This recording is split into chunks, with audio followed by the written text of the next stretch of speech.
अच्छा करने वाले और भला सोचने वाले के साथ हमेशा बुरा होता है? यह एक ऐसा प्रश्न है मेरे हर बच्चे के दिल में आता है। तो आज मैं तुम्हें सत्य घटना और उदाहरण के माध्यम से इन सभी प्रश्नों के जवाब दूंगी। मेरे बच्चे, तुम्हारे मन में उठ रहे हर प्रश्न का उत्तर आज मिल जाएगा। मैं विश्वास दिलाता हूँ कि तुम्हारे मन की क्षमता नहीं होगी। बात पुराने समय की है, जब एक नगर में दो पुरुष रहते थे। पहला पुरुष व्यापारी था जो बहुत ही अच्छा और नेक इंसान था। वह धर्म और नीति का पालन करता था, भगवान की भक्ति करता था और मंदिर जाता था। इसके अलावा वह हर तरह के गलत कामों और गलत संगति से दूर रहता था। लेकिन दूसरा व्यक्ति इससे बिल्कुल विपरीत था और दुष्ट प्रवृत्ति का था। वह हमेशा गलत कार्य करता था। मंदिर जाने की बजाय वहां से पैसे और चप्पल चुराता था, झूठ बोलता था और नशा करता था। एक दिन की बात है, जब उस दिन बहुत तेज बारिश हो रही थी। उस समय हर कोई अपने में घर में था और मंदिर में सिर्फ पुजारी थे। उस लालची व्यक्ति ने पुजारी को मंदिर में अकेला देखकर मंदिर का सारा धन चुरा लिया और पंडित की नजरों से बचकर वहां से भाग निकला। कुछ समय पश्चात वही पहला वाला व्यापारी मंदिर में दर्शन के लिए गया तो उस पर चोरी करने का इल्जाम लग गया। वहां पर लोग जमा हो गए और व्यापारी को भला बुरा कहने लगे। जैसे ही वह व्यक्ति मंदिर के बाहर निकाला, उसको एक गाड़ी ने टक्कर मार दी, जिससे वह बुरी तरह से घायल हो गया।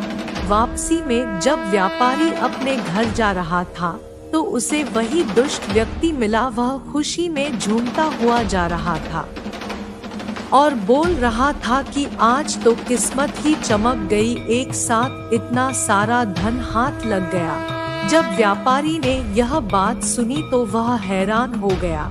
उसने घर जाते ही अपने घर में मौजूद भगवान की सारी तस्वीर निकाल दी और भगवान से नाराज होकर जीवन बिताने लगा। कुछ समय बाद दोनों ही व्यक्तियों की मृत्यु हो गई और दोनों यमराज के सामने गए तो उस व्यापारी ने नाराज स्वर में यमराज से प्रश्न किया कि मैं तो सदैव ही अच्छे कर्म करता था, जिसके बदले मुझे अपमान और दर्द मिला, और अधर्म करने वाले दोस्त को नोटों से भरी पोटली आखिर क्यों? व्यापारी के सवाल पर यमराज बोले, जिस दिन तुम्हारे साथ जो दुर्घटना घटी थी वह तुम्हारी जिंदगी का आखिरी दिन था, लेकिन तुम्हारे अच्छे कर्मों की वजह से तुम्हारी मृत्यु एक छोटी सी चोट में बदल गई।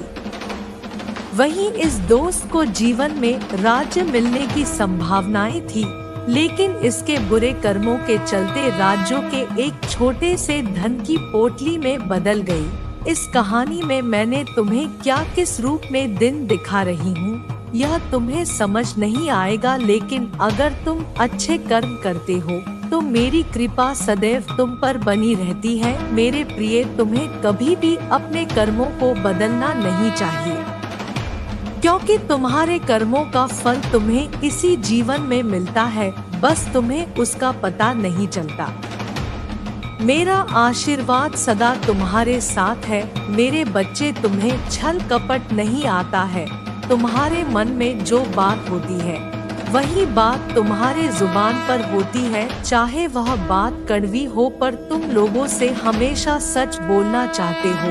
तुम षड्यंत्र नहीं रखते हो। अगर तुम्हें कोई व्यक्ति पसंद है तो तुम उसके मुंह पर बता देते हो, और अगर उसने कोई गलती की है तो वह भी तुम वहां पर बता देते हो। तुम्हें कुदरत ने कुछ दिया है, अगर तुम्हें मैंने कुछ दिया है तो तुम वह भी लोगों को खुशी खुशी बता देते हो, और अगर उसने कोई गलती की है तो मैं हंस पा रहा हूँ तो दुनिया में कोई भी खुश रह सकता है। मेरे बच्चे, तुम्हें मुझ पर भरोसा है तो इसे लाइक करके अपनी माँ को धन्यवाद कहो।